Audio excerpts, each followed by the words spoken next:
"You've always seemed so lacking in ambition, Scarlett," my father remarked, his voice slicing through the lively conversations at the dinner table.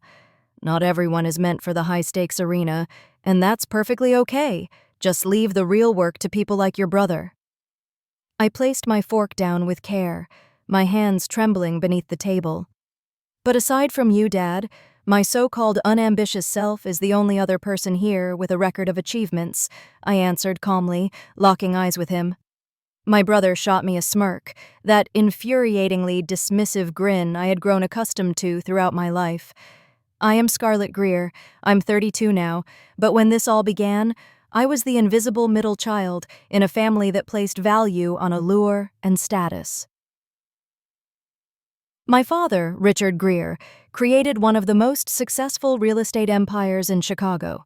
My older brother, Benjamin, was the family's coveted heir, the embodiment of favor, despite his frequent recklessness. My younger sister, Olivia, was seen as the darling of the family, more interested in brunch outings and brand deals than any semblance of accountability.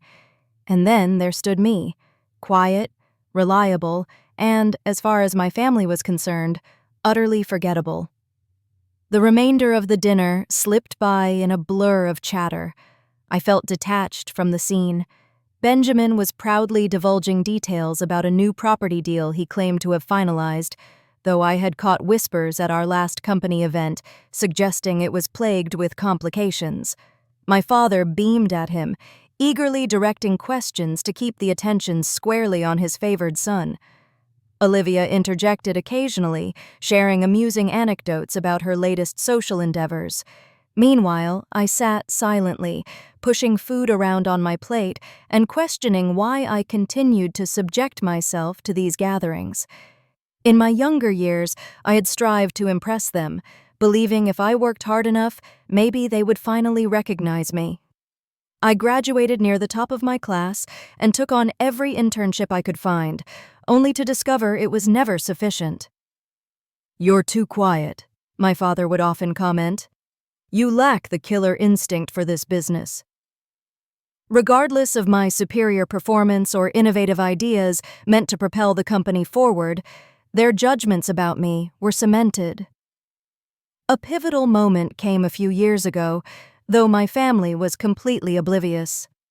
During one of the company's weekly strategy meetings, a formality where my father and Benjamin made all the significant decisions while the rest of us observed, I had prepared a proposal.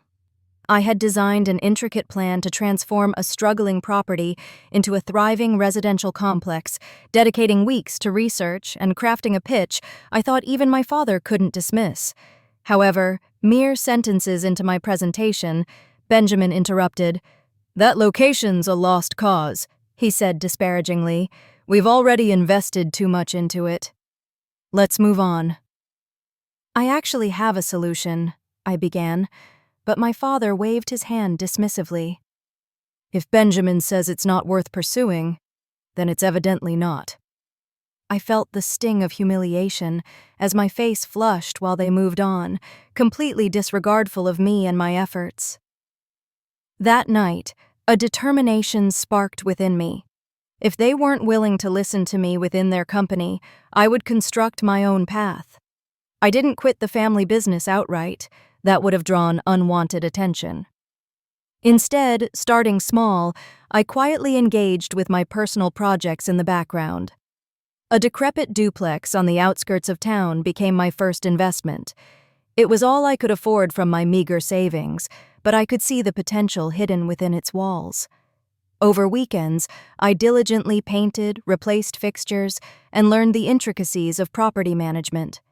When I finally sold it a year later, the profit was modest, but it felt monumental. It was mine. And that was merely the beginning.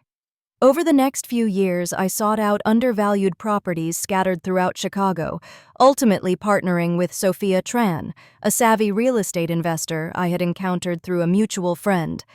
Sophia was everything I needed in a business partner: smart, experienced, and just as determined to prove the naysayers wrong. Together, we built an extraordinary business, one property at a time. By the time I turned 30, my portfolio was flourishing. What initially served as a side venture evolved into a legitimate enterprise, encompassing residential complexes, boutique office spaces, and even a few upscale retail locations. We branded everything under a name that would go unnoticed by my family, TR and Partners. I wasn't simply creating wealth, I was establishing a reputation, gradually but firmly becoming one of my father's fiercest competitors. The irony? My family remained completely unaware. While they busied themselves managing their sprawling, mismanaged empire, I was busy purchasing properties they had dismissed as unprofitable and transforming them into successes. Each transaction felt like a private win, a small step toward authenticating the person I was, rather than the shadow they believed I was. One evening, as I pored over financial reports, Sophia entered, carrying 2 cups of coffee.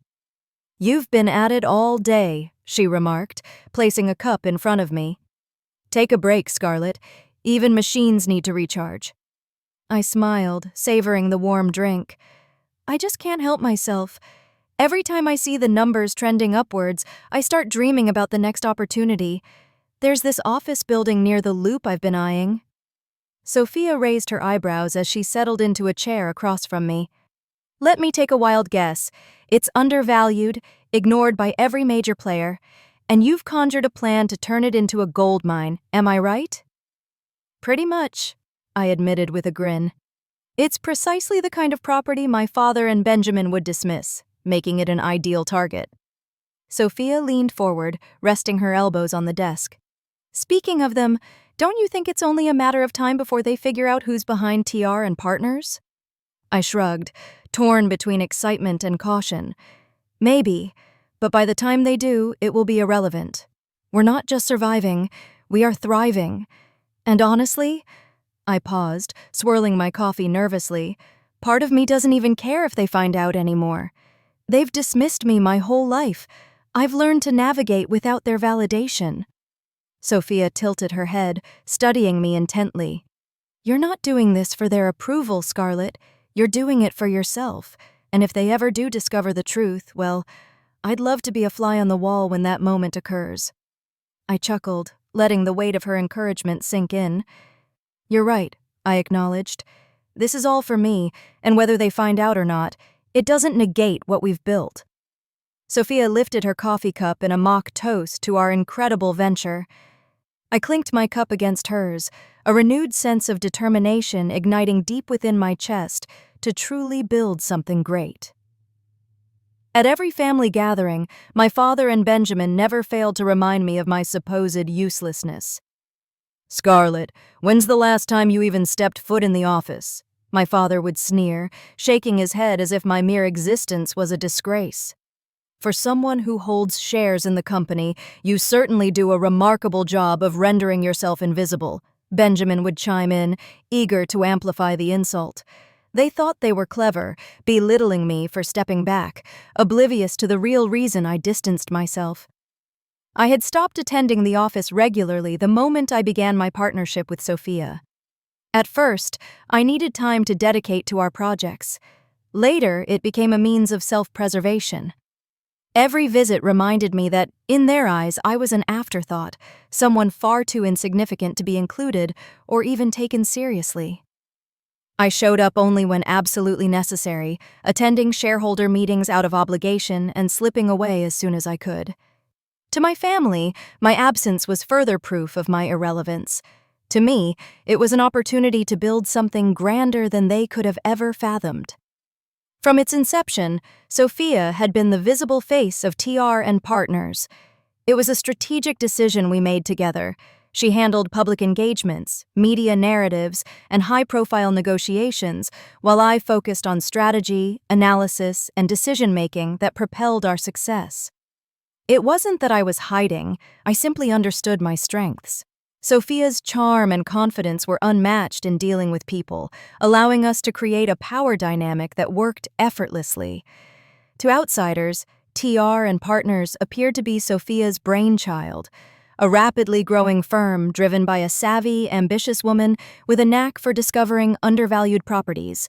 Investors admired her, competitors envied her, and the press couldn't get enough of her story. No one knew about the woman behind the curtain, the strategist meticulously orchestrating every move and quietly steering the company's direction. Only a few trusted partners knew of my existence in this capacity, as the architect guiding our collective decisions with remarkable precision. This anonymity was intentional. It granted me the freedom to operate without scrutiny, especially from my family. My name remained absent from our website, my image wasn't in annual reports, and no one in the industry linked me to TR and Partners. Even if someone had sought to connect the dots, they would find no trace of my involvement. To the outside world, Scarlett Greer was merely a name on paper, a shareholder in her family's real estate empire, sidelined with no active role in either company. This was precisely how I intended it. Not even my father or Benjamin suspected that TR and Partners had anything to do with me. To them, it was just another small competitor nibbling at the edges of the market. They would never think to look deeper or imagine that the company quietly eclipsing them in certain sectors was driven by someone they dismissed as inconsequential. The irony was not only satisfying, it served as my greatest weapon. However, I recognized that this balance couldn't last indefinitely. As our firm grew, we were bound to attract attention, and eventually, my two worlds would converge. The industry gala was the type of event my father and Benjamin thrived in. It revolved around networking, mingling with the elite of real estate, and reminding everyone why Greer Enterprises was considered a titan. I'd initially planned to skip it. It wasn't really my type of scene. Yet Sophia insisted. "Come on, Scarlett," she said, tossing an elegant black dress onto my couch. "You deserve a night to celebrate. Plus, it'll be amusing to see everyone squirm when they realize how far TR and Partners has come." Reluctantly, I agreed, acknowledging my presence would likely go unnoticed. My father and brother would attend, but they had written me off to such an extent that I would just be another faceless figure in the crowd, or at least that's what I convinced myself. The ballroom was absolutely breathtaking, exuding opulence with its glittering chandeliers overhead. Waiters threaded through the assembly, bearing trays laden with champagne as the city's most influential figures huddled together, exchanging polite laughter and business cards. Upon spotting my father and Benjamin, I instantly understood that the night would be an exercise in patience. "Well, well," Benjamin scoffed, smirking as I approached their table. "Look who decided to grace us with her presence. You know, Scarlett, these events are generally for people who contribute something substantial." "Be nice," my dad muttered, though his tone was far from kind. He barely glanced my way as he adjusted his tie. "Just do your best not to humiliate us." I swallowed the retort that threatened to escape, settling into a seat at a table near the back where Sophia and a few close colleagues awaited. My father and brother had no line of sight to me. "How's it going over there?" Sophia whispered, nodding toward my family. "Exactly as expected," I responded. "Let's just endure tonight." As the evening unfolded, award after award was presented, yet Greer Enterprises failed to snag even a single recognition. With every announcement, my father's demeanor grew more and more dismal, and Benjamin's customary bravado waned. I watched as frustration brewed between them, but I stayed solidly disengaged, content as an observer. Then the moment arrived. The final award of the night was introduced, and the announcer declared, "The firm that has exemplified unmatched innovation and excellence in the real estate industry, the winner of this year's award is TR and Partners." My heart raced as thunderous applause erupted. Sophia rose from her seat, radiating pride as she strode toward the stage while my father and Benjamin exchanged bewildered glances, likely wondering how a smaller firm like ours could overshadow them. Sophia accepted the award gracefully, her poise commanding attention as she took to the microphone. "Thank you," she began, her voice warm and steady. "This recognition means the world to TR and Partners, and to everyone who has been part of our journey. When we launched this company, our vision centered on discovering value where others saw none, innovating when others played it safe, and building not just properties, but opportunities. Standing here tonight amongst such talented individuals makes this award feel like validation of our vision. Applause rippled through the crowd, polite and appreciative, but Sophia was not yet finished. Adjusting the microphone slightly, she stepped forward as her expression softened into something more personal. Her voice deepened in resonance as she continued, "This moment is not just about me, or even our entire team. It's about someone who has tirelessly worked in the background, whose brilliance and determination have propelled TR and Partners forward. I'm accepting this award tonight because of her vision, her strategic mind, and her unwavering commitment to excellence." I froze in my seat, anxiety settling in my stomach. Sophia's gaze swept through the room until it landed on me, a small, knowing smile on her lips. Many of you may not know her name, but that's because she prefers it that way. She doesn't relish the spotlight, yet without her, TR and Partners wouldn't be what it is today.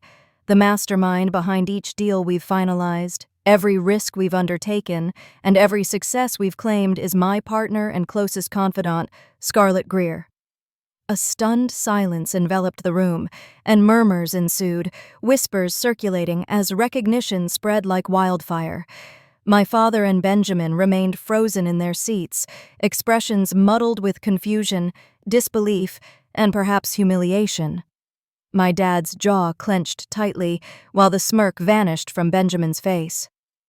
Sophia continued, "Scarlett is the kind of leader who doesn't need to raise her voice to be heard. Her work speaks volumes.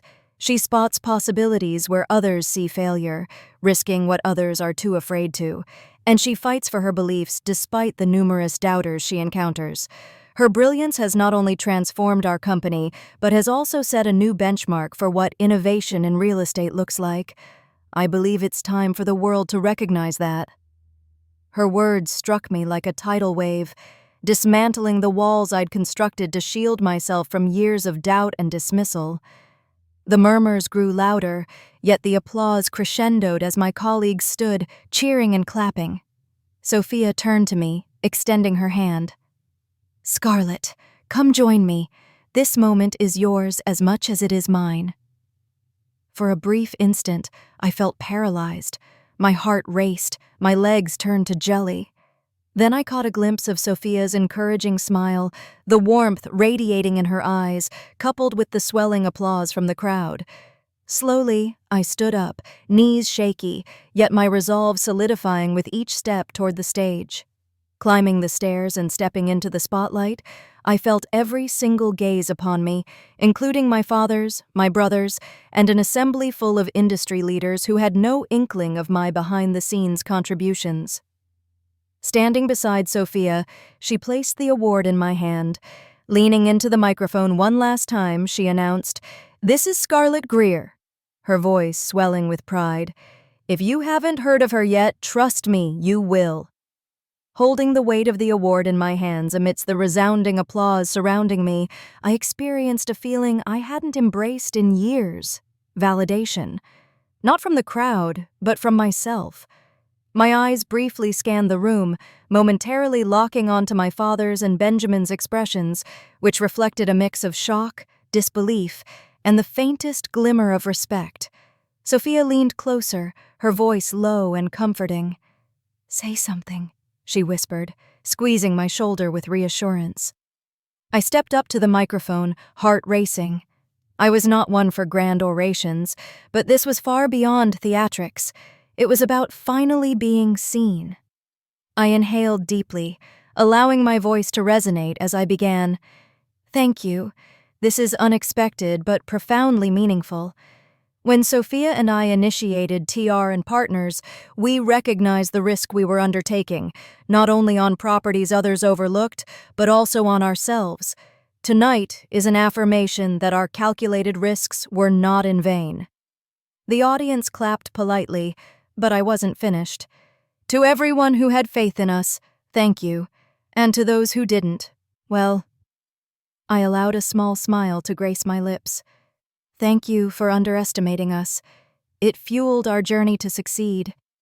Laughter and applause echoed through the room, yet my thoughts were elsewhere, on my father's expression, which had transformed from shock to something more inscrutable, and on Benjamin, whose jaw was clenched as if ready to snap.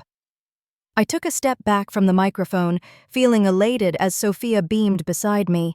The applause began to dwindle as we exited the stage, but the weight of whispers still trailed us, the attention of the room lingering. Sophia leaned over, her voice low yet tinged with amusement. "I'd pay good money to know what's going through your dad's head right now." I glanced in their direction. My father sat rigidly, hands clasped before him, his stare fixed straight ahead. Benjamin appeared ready to explode, his face flushed as he whispered intensely to my father. Olivia, ever the oblivious one, sipped her wine, glancing back and forth between them as if attempting to decipher the tension. "They'll come around," Sophia stated, seemingly reading my thoughts. "Maybe not tonight, and perhaps not ever in the way you truly deserve, but eventually they'll have no choice but to recognize what you've accomplished." "Maybe," I replied, uncertain, though I was beginning to doubt I would rely on their validation any longer. For once, their acknowledgement would not be my ultimate goal. It would serve merely as a byproduct of proving that I could thrive independently of their approval.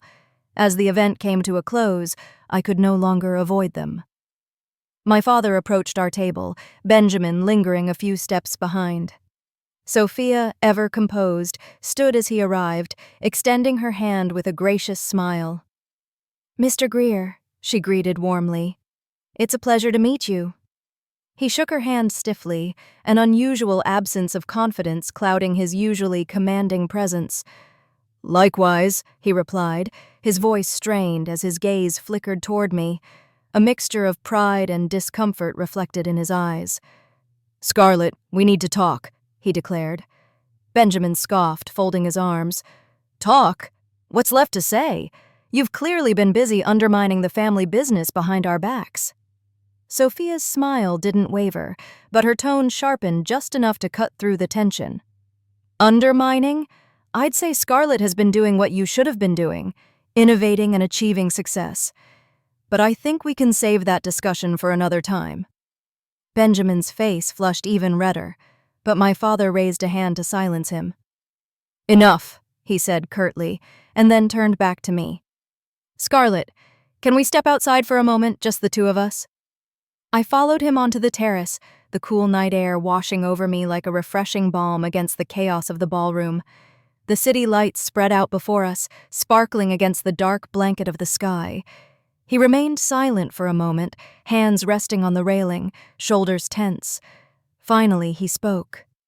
"I didn't know," he admitted, his voice thick with remorse. "I had no idea you were capable of all this." I crossed my arms, leaning against the railing next to him. "That's because you never took the time to find out," I stated, my tone both steady and firm. "You and Benjamin were so focused on dismissing me, you never paused to notice what I was building. You wrote me off without a second thought." He sighed, gazing out at the skyline. "I thought I was protecting you."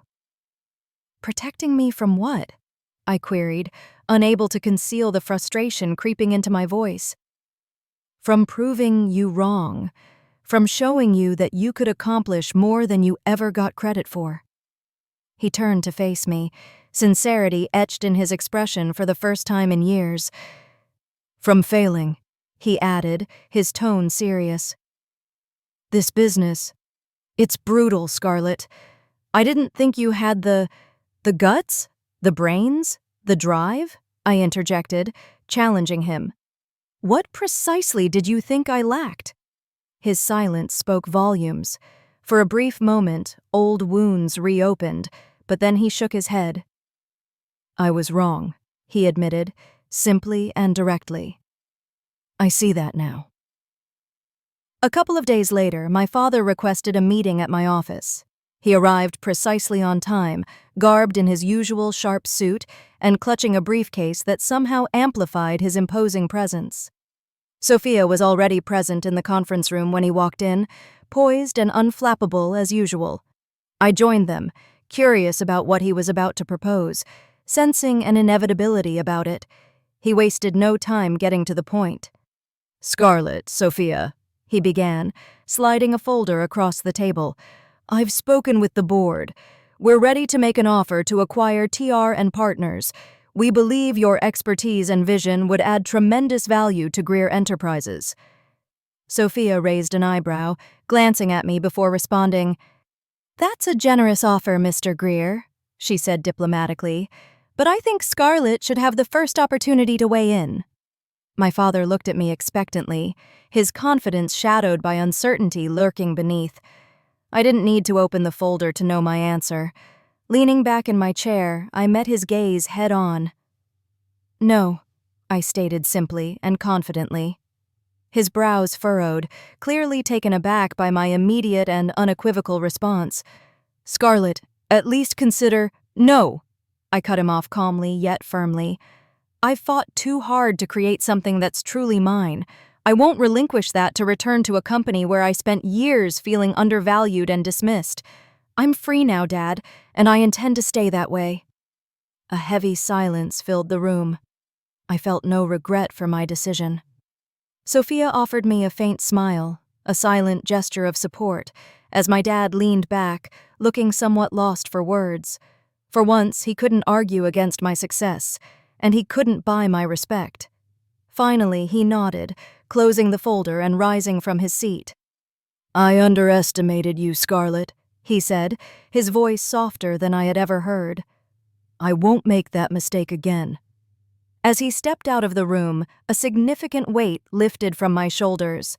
I didn't need his validation anymore. I had forged my own path, built my own success, and finally, I was free to follow it without looking back. Hey there! Did you find the story enjoyable? If you did, don't forget to hit that like button and subscribe to the channel. Your support means a lot to us and ensures you won't miss out on more incredible stories we share here. Thank you for watching, and we'll see you in the next one.